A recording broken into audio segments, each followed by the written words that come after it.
جی السلام علیکم دوستو۔ یہ جو ابھی ہم بات کرنے جا رہے ہیں رانجھا خاندان کی تاریخ کے حوالے سے، اب حقائق کو ہم نے تجزیاتی نگاہ سے دیکھنا ہے۔ یقین مانے سب سے مشکل اور سب سے کٹھن یہ معاملہ ہے میرے لیے۔ بہرحال اس کو ابتدا کرتے ہیں۔ میں جو بھی گزارشات کروں گا وہ رانجھا خاندان کی اپنی تاریخ کے اندر سے ہی بات کرتے ہوئے اس کا اظہار کروں گا۔ یہ تین چار میں فوراً نہیں اس کو کلیئر کر سکوں گا، یہ تین چار مختلف پارٹس میں اس کو ہم ڈسکس کریں گے، کیونکہ اس کو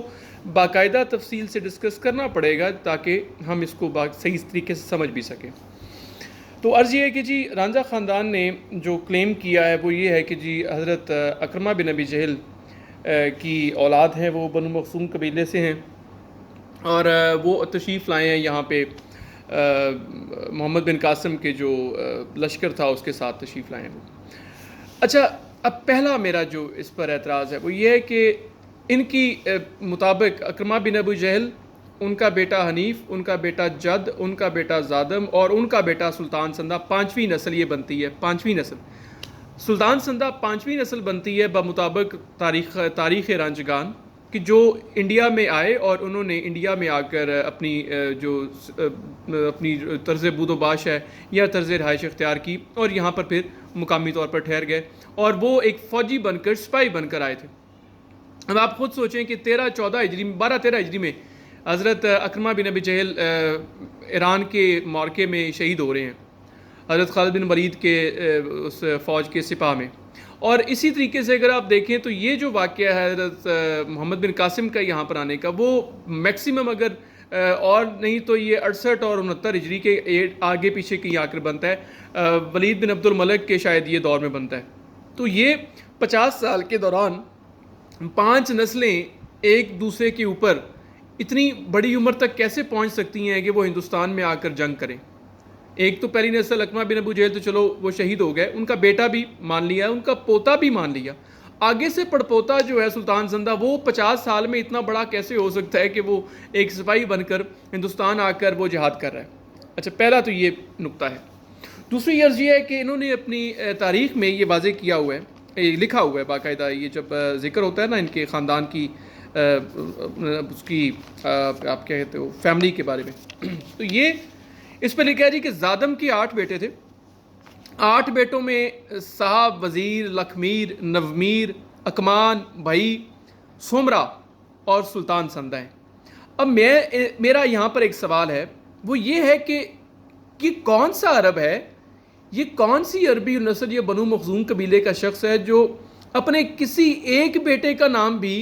عرب کے لوگوں کے نام پر نہیں رکھ رہا، اپنے آباء و اجداد کے نام پر نہیں رکھ رہا، بلکہ وہ سارے ہندوانہ نام رکھ رہا ہے۔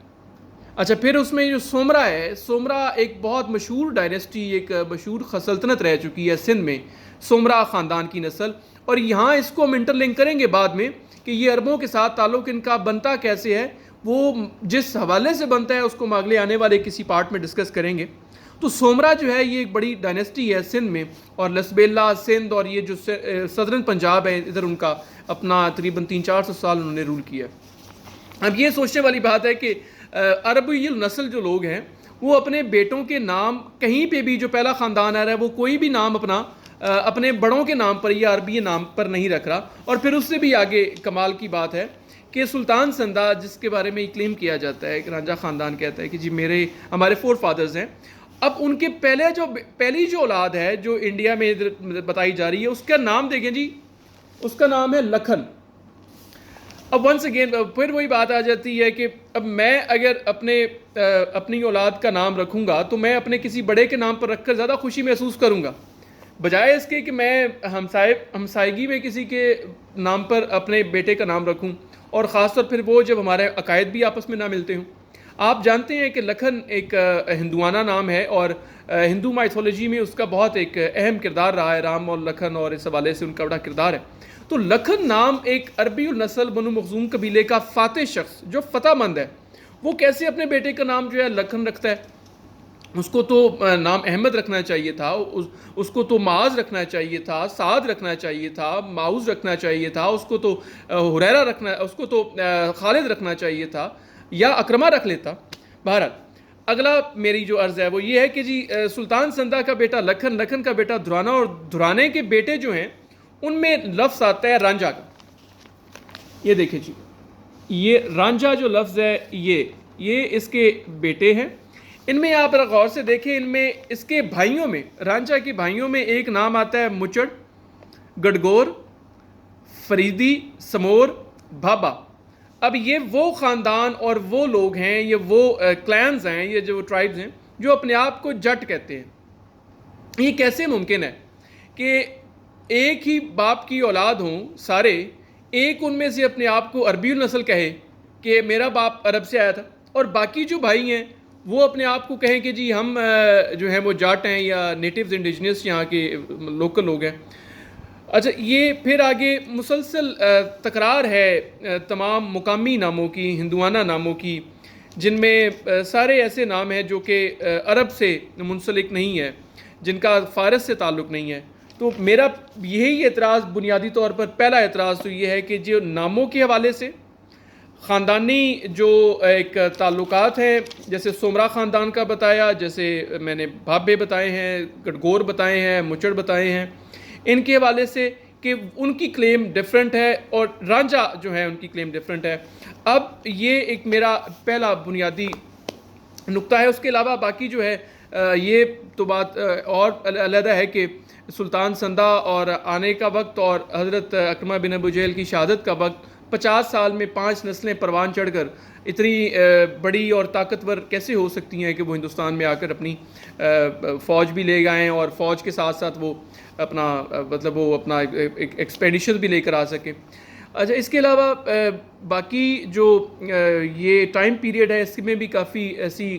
غلطیاں یا خامیاں ہیں. جیسے اس میں واضح کیا جاتا ہے جی کہ یہ جب آئے تھے تو حضرت بابا فرید رحمۃ اللہ علیہ کے